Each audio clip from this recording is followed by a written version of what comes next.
어제 이삭 이야기를 하다가 중간에 이제 시간이 돼서 어쩔 수 없이 그칠 수밖에 없었죠. 이삭의 믿음은 두 가지 같아요. 이제 오늘 히브리서 기자가 본 거는 이제 이거고, 제가 본 거는 이삭의 믿음은 모리아산에서 자기를 드린 거. 얼마든지 반항할 수 있었고 얼마든지 따질 수 있었던 그런 지적 수준도 다 되었을 텐데, 그런데 따지지 않고 하나님의 뜻, 아버지의 뜻을 그대로 받았던 믿음, 대단한 믿음이라고 할 수 있죠. 두 번째, 오늘 이제 어제도 보았던 것처럼 이삭의 믿음은 장차 있을 일에 대하여 야곱과 에서에게 축복했다. 그 기본적인 말씀은 드렸습니다. 기본은 어디서 출발하냐면 이삭은 에서를 좋아했고 리브가는 야곱을 좋아했다. 그런데 자기의 뜻과는 상관이 없이 자기가 에서에게 마음껏 축복하고 싶었는데 야곱에게 축복을 할 수밖에 없는 상황이 되어서 그렇게 축복을 했다. 그래서 이제 마음껏 축복하는 장면이 나오고요. 그 장면을 보다 말았으니까 창세기 27장으로 가서 다시 한번 보겠습니다. 창세기 27장 27절부터 29절까지가 야곱에 대한 축복이라고 말씀을 드렸죠. 자, 27절부터 다시 보시면, 그가 가까이 가서 그에게 입맞추니 아버지가 그의 옷에 향취를 맡고 그에게 축복하이르되, 그러면서 시작하는 게 내 아들의 향취는 여호와께서 복 주신 밭의 향취로다. 이건 설명을 드렸죠. 당시에 생각할 수 있는 최고의 것, 그것은 바로 농사와 관련된 거라고 그랬죠. 그래서 자기가 26장 어제 봤던 것처럼 12절에 있는 것처럼 그가 하나님께서 주신 재능 중에 하나가 농사하는 재능인데, 그에 의해 농사를 해서 100배나 되는 소득을 얻었었다, 이렇게 말씀을 드린 적이 있잖아요. 그러니까 농사가 너무나도 재밌는 겁니다. 자기는 농사하면 이제 전문가가 다 된 거죠. 근데 아들에게 축복하기를 너에게서 나는 냄새는 여호와께서 복 주신 밭의 향취로다. 중요한 단어가 여호와께서 복 주셨다는 단어인데요. 여러분, 밭은 여호와께서 복을 주셔야만 됩니다. 지금은 지력을 높이기 위해서 거름 쓰고 퇴비 쓰고 이런 것 막 하잖아요. 요즘은 친환경 농법 한다고 질산을 만들어서 뿌리기도 하고, 개인이 만들어서 그 다음에 발효를 해가지고서 염소나 이런 것들의 똥을 발효를 해가지고 1년 동안 발효해가지고 영양을 풍부하게 해서 밭에 뿌리기도 하고 여러 가지를 많이 하잖아요. 근데 옛날에는 만들어서 할 수 있는 것이 아무것도 없었습니다. 옛날에는 하나님께서 은혜 주셔야만 농사가 잘 된 겁니다. 여호와께서 복 주신 땅의 향취. 그러니까 이 말 속에는 뭐가 있냐면, 너는 여호와께서 복 주신 땅의 향취다. 그 말 속에는 너는 하나님이 복을 주셔서 하나님이 주시는 그 복의 향취를 내는 존재가 되거라. 아버지가 아들에게 복을 빌어줄 때 내가 이 정도 했으니 이걸 가지고서 네가 기반을 닦아서 이렇게 하거라가 복이 아니라, 내가 아무리 많이 가지고 있어도 그거 다 하나님께서 주신 건데 너도 하나님께서 복 주신 땅의 향취를 가질 수 있는 그런 삶을 살아라. 이삭이 하는 축복은 내가 가지고 있는 것을 나눠주는 복이 아니라 하나님의 복이 너에게 임하기를 원하는 그런 축복. 자, 두 번째 28절 보시면, 하나님은 하늘의 이슬과 땅의 기름짐이며, 여기까지만 볼까요? 하나님이, 자 27절 아까 거기서 뭐라 그랬냐면, 내 아들의 향취는 여호와께서 복 주신 땅의 밭의 향취로다 그랬어요. 그러니까 이 너의 복은 여호와께서 복을 주셔야 한다 그랬죠. 그럼 여호와가 누구냐? 너에게 복 주실 여호와가 누구냐? 그분은 하늘의 이슬과 땅의 기름짐이다. 이슬에 대한 이야기는 제가 몇 번을 말씀을 드린 적이 있는데, 이스라엘은 1년에 딱 계절을 둘로 나눌 수 있습니다. 건기와 우기. 그래서 비가 한 번도 안 오는 건기가 있고 비가 가끔 오는 우기가 있습니다. 그래서 농사를 언제 짓냐면 우기 때 짓습니다. 근데 우기는 언제부터냐? 10월 지나면서부터 4월까지. 그러니까 11월부터 4월이라고 하는 게 딱 맞습니다. 11월부터 4월까지 6개월 동안 우기고 나머지 5월부터 10월까지는 건기입니다. 그러면 5월부터 10월까지는요, 비 한 방울 오지 않습니다. 그때는 농사를 지을 수가 없죠. 물이 없으니까요. 근데 우기 때라 할지라도 우기 때도 비가 많이 오지 않습니다. 아무리 우기라 그래도 비가 거의 잘 오지 않습니다. 그러니까 우기에도 비가 와야지 농사가 잘 되는데 농사가 잘 안 되니까요. 어떻게 해볼 수 있는 방법이 없어요. 인간의 방법으로는 해볼 수 있는 방법이 없어요. 그러니까 비가 많이 와야 되니까 이스라엘 사람들은 우리랑은 딴판으로 11월부터 농사를 시작해서 4월까지 농사를 짓는데, 농사를 지을 때 많이 비가 와야 되잖아요.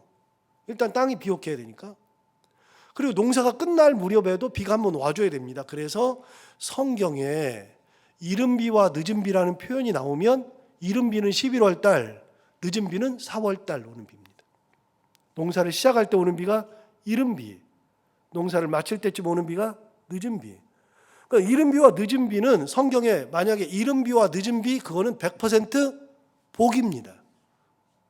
하나님의 복을 이야기할 때 너에게 이른 비와 늦은 비를 주기를 원한다 이렇게 나오면 100% 좋은 얘기입니다. 성경에서 물이 나오면 좋은 겁니다. 비가 나오면 좋은 겁니다. 그리고 성경에서 이슬이 나오면 그것도 100% 좋은 겁니다. 이슬은 뭐 할 때 쓴다고요? 여러분, 우기라 할지라도 비가 잘 안 온다 그랬잖아요. 우기라 그래도 비가 잘 안 오니까 어떡합니까? 그럼 땅이 말라버리잖아요. 그런데 우기 때가 되면 기온차에 의해서 새벽에 일어나면 이슬이 와 있어요. 그 새벽 이슬이 땅을 적시는 겁니다. 새벽 이슬이 없으면 말라 비틀어집니다. 그래서 이스라엘에는 이슬이 굉장히 중요합니다. 기본적으로 풀은, 양이 뜯어먹어야 되는 풀은 이슬 먹고 자랍니다. 그래서 성경에서는 물, 비, 그 중에서도 이른 비와 늦은 비, 그리고 이슬은 전부 다 하나님의 복입니다. 그래서 시편 133편에 의하면 형제가 연합하여 동감이 어찌 그리 아름다운고, 그러면서 뭐라 그러냐면 헐몬에 내린 이슬이 시온의 내림과 같도다. 하나님의 복이 헐몬에서 그 이슬이 내려서 시온산으로 쭉 적시는 것과 같은 그런 복이 임한다. 이게 시편 133편 1절부터 나오는 말씀입니다. 거기도 이슬 나오죠. 이슬은 굉장히 중요한 겁니다. 이슬이 없으면 농사를 못 짓습니다. 그런데 오늘 본문을 보세요. 하나님이 어떤 분이세요? 하나님은 하늘의 이슬이 되시는 분이다. 너의 인생에서 하늘의 이슬이다. 이슬이 없으면 농사를 못 짓고 사람이 죽어야 되는데, 하나님이 너에게 뭐와 같다? 이슬과 같다. 여호와께서 복 주신 밭의 향취라 그랬는데, 그럼 여호와께서 복 주신 밭은 어때야 되느냐? 그 하나님은 하늘의 이슬과 같이 너에게 내려주시는 분. 두 번째, 땅의 기름짐이며. 자, 다시요.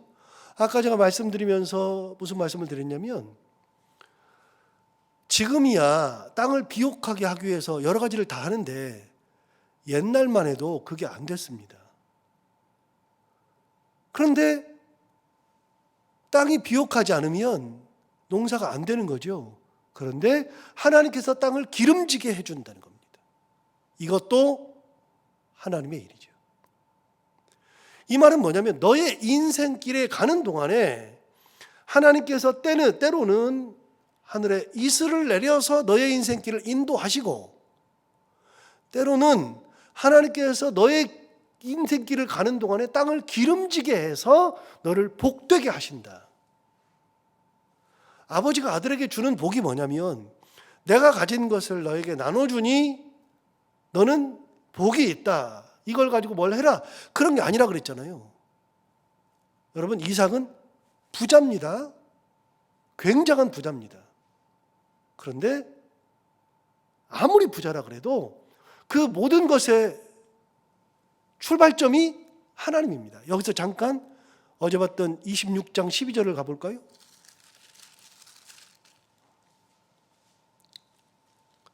26장 12절. 이삭이 그 땅에서 농사하여 그 해에 100배나 얻었고, 이제는 이거 이제 머릿속에 확확 들어오죠. 100배를 얻었어요. 근데 그 다음 보세요. 여호와께서 뭘 주심으로? 복을 주심으로. 그 다음 뭐라고 되어 있어요? 그 사람이 창대하고 왕성하여 마침내 뭐가 됐어요? 거부가 되었어요. 자, 출발점이 어디입니까? 하나님께서 복 주시는 것이 출발점입니다. 100배를 얻는 것도 말도 안 되는 건데 그것도 하나님께서 복 주신 거지만, 여호와께서 복을 주시니까 점점 창대하고 왕성하여 마침내 거부가 되었다. 여러분, 26장에서 이삭에 대한 이야기를 할 때 그가 거부가 된 것의 출발점이 어디 있어요? 하나님께서 복 주신 거. 그러니까 이삭은 아는 거예요. 내가 이렇게 많이 가지고 있는 것은 다 누가 주신 거다? 하나님 주신 거다. 그러니까 그 아들의 야곱에게 축복을 할 때 너의 향치는 여호와께서 복 주신 밭의 향취와 같다. 그러면서 뭐라 그래요? 하나님은 하늘의 이슬과 땅의 기름짐이다. 자, 너의 인생길에 하나님께서 때로는 이슬로, 때로는 기름짐으로 너에게 먹여주시고 인도하실 거다. 계속해서 28절 볼까요? 풍성한 곡식과 포도주를 내게 주시기를 원하노라.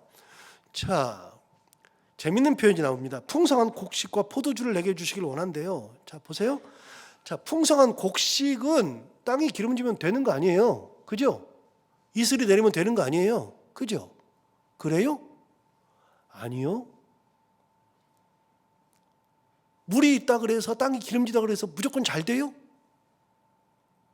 갑자기 폭우가 내리거나 가뭄이 갑자기 찾아오거나 생각지도 못한 병충해가 오거나, 여러분, 병충해가 오면 어떻게 됩니까? 고추 할 때 그 마른 입 마른 병이 있습니다. 입이 말라버리는 병이 있습니다. 고추님이 말라 비틀어지는 겁니다. 흰색으로. 병충해가 먹기 시작하면 갑자기 그런 병이 돌아버리는 겁니다. 요즘은요, 농약이 하도 발달되어 있으니까 농약을 얼마나 치는지 몰라요.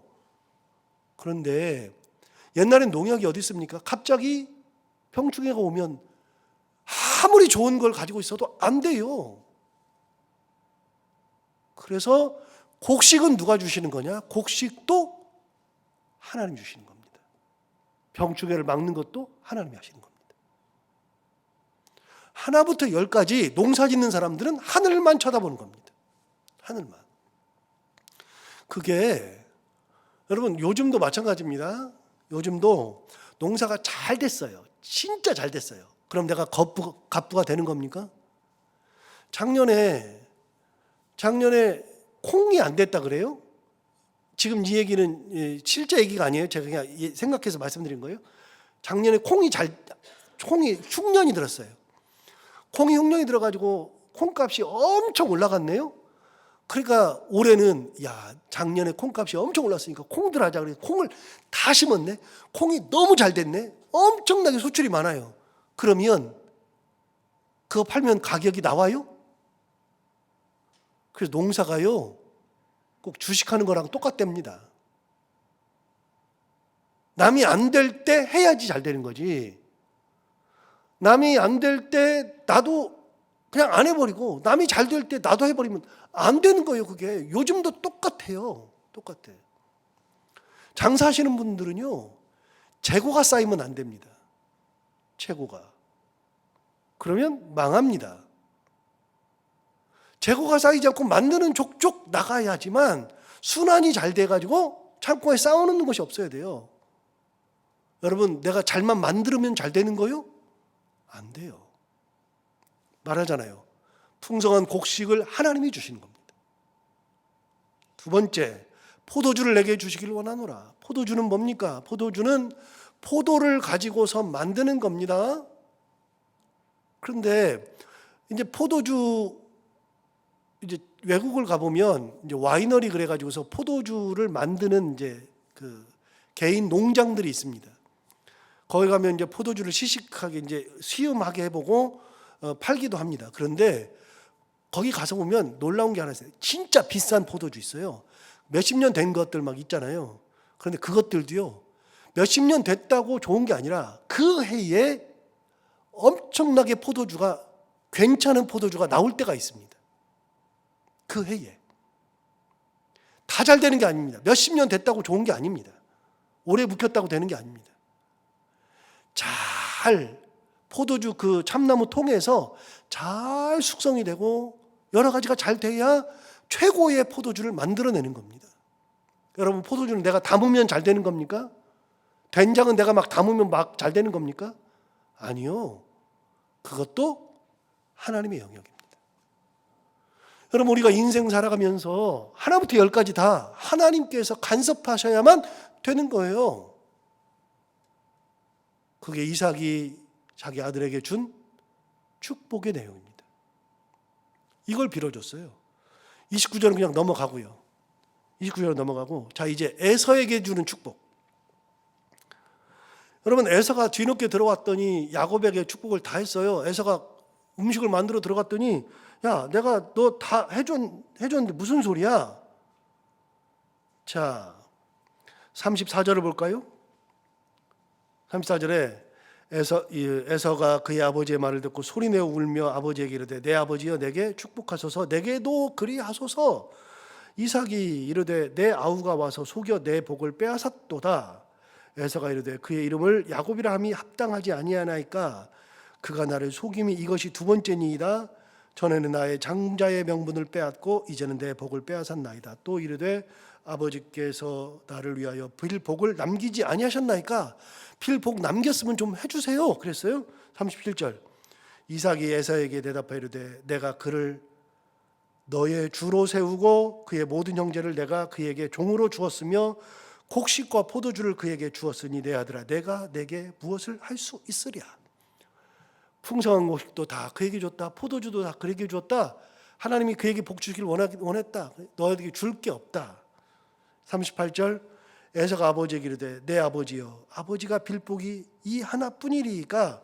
내 아버지여 내게 축복하소서, 내게도 그리하소서 하고 소리를 높여 울었다. 억울하죠. 자기가 사랑하는 아들인데 억울하죠. 그 아들이 소리를 내서 막 우는 겁니다. 걔가 나를 속인 게 두 번째입니다.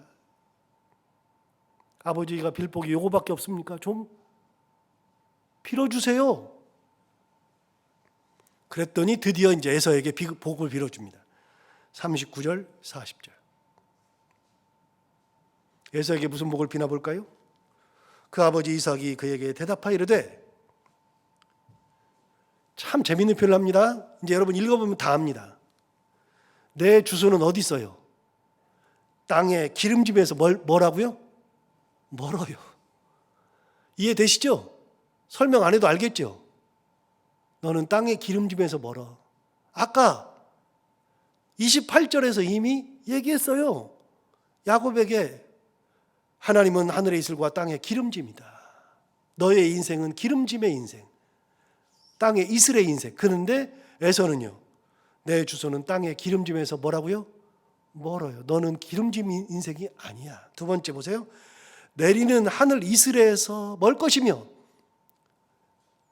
여러분, 설명을 듣고 나니까 39절이 그냥 읽기만 해도 싹 이해가 되죠? 그러니까 성경을 이렇게 알고 보니까 야, 이렇게 축복을 했구나. 너는 땅의 기름짐에서도 멀고 하늘의 이슬에서도 멀어. 너는 하나님 앞에 받을 복이 없다. 그 말입니다. 없다. 40절 보시면 너는 칼을 믿고 생활하겠고 내 아우를 섬길 것이며, 이게 형에게 주는 축복이라고 하겠습니까? 너는 칼을 믿고 생활하겠고 내 아우를 섬길 것이며 내가 매임을 벗을 때에는 그 멍에를 내 목에서 떨쳐버리라. 이게 가장 해석하기가 어렵다 그랬잖아요. 이거를 제가 이제 해석해 드릴게요. 저기 다른 성경을 보니까 내가 매임을 벗을 때에는 그 멍에를 내 목에서 떨쳐버리라. 이거를 이제 공동번역 성서로 제가 읽어 드릴게요. 이렇게 돼 있습니다. 네가 끊임없이 몸부림칠 때 거기서 벗어나려고 땅에 기름짐도 없고 이슬도 없고 동생의 종이 되고 섬기기만 하고, 그러니까 너무 괴로워요. 그걸 가지고서 벗어나려고 끊임없이 몸부림칠 때 그의 지배하에서 벗어나게 될 것이다. 너는 평생을 몸부림쳐야 네 동생의 굴레에서 벗어난다. 그러니까 남은 복이 뭐냐? 너는 동생의 굴레에서 못 벗어나는데 네가 평생 몸부림을 치면, 남은 평생의 몸부림을 치면, 그러면 동생의 굴레에서 벗어날 수 있다. 이게 복입니다. 남은 복이 뭐냐? 동생에게 벗어날 수 있는 것은 네가 평생 몸부림쳐야만 된다. 자, 여기까지. 여러분, 이삭이 에서와 야곱에게 축복하는 것은 출발점은 뭐냐면 이삭은 에서를 사랑하고 리브가, 자기 부인은 야곱을 사랑하죠. 그러면 당연히 이삭은 에서에게 마음껏 축복해 주고 싶었어요. 그래서 마음껏 축복해 주려고 가서 사냥해 오라 그랬어요. 내가 언제 죽을지 모른다 그랬어요. 그런데 그게 뒤집혔어요. 어떻게 됐든지 뒤집혔어요. 자기가 속았어요. 속아서라도 하나님의 복을 빌어준 다음에 이게 뭔 짓이야? 에서가 왔을 때 드디어 알았어요. 이게 뭔 짓이야? 다시 불러서 새칠로. 안 돼. 내가 속았으니 이거 뒤집어. 이게 뭐 하는 짓이야? 라고 안 하고요. 아, 이것이 하나님의 뜻이로구나. 받아들이고 내 뜻을, 하나님의 뜻 비춰보니까 나는 에서에게 복을 빌고 싶은데 내가 속아서라도 그렇게 야곱에게 복을 빈 거는, 아, 하나님께서 이 아이에게 복 주시기를 원하는구나, 하나님의 뜻은 여기에 있구나를 깨달은 다음부터 내가 아무리 그러고 싶어도 뒤집지 않는 믿음.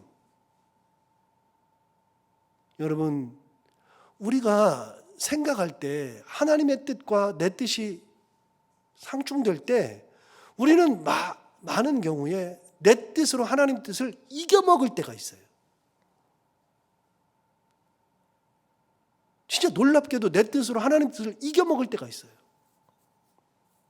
끝까지 하나님 앞에. 세상에서 가장 저도 힘든 게 뭐냐면 누가 나를 이겨먹으려고 그럴 때 견딜 수가 없습니다. 누가 저를 오해하고 이상한 말하고 막 이겨먹으려고 그러면, 뜻이 전혀 그게 아닌데 그러면 저는 견딜 수가 없습니다. 못된 성격이 살아있어가지고 아직까지.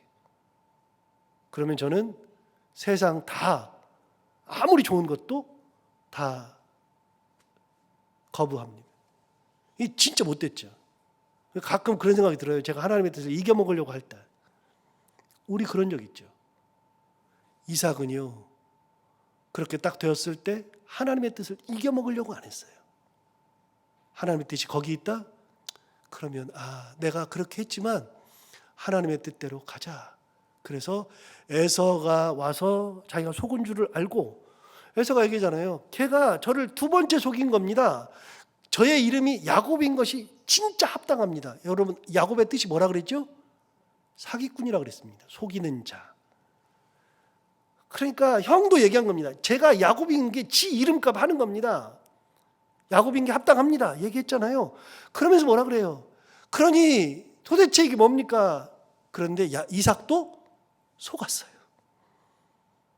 에서만 2번 속은 게 아니라 이삭도 속았어요. 그런데 그런 과정 속에서도 하나님의 뜻이 이루어지잖아요. 이렇게 우리 성경을 보면 알잖아요. 하나님의 뜻이 야곱에게 있다는 거 알잖아요. 그런 과정들을 통해서 하나님의 뜻이 이루어지고 있을 때 그때 이삭은 하나님의 뜻을 이겨먹으려고 안 해요. 아, 그렇구나. 이게 히브리서 기자가 본 이삭의 믿음이에요. 자, 오늘 본문에 가서 20절을 다시 한번 읽어볼까요? 이제 여러분 20절이 이해가 될 겁니다. 믿음으로 이삭은 장차 있을 일에 대하여 야곱과 에서에게 축복하였다. 싹 다 이해되시죠?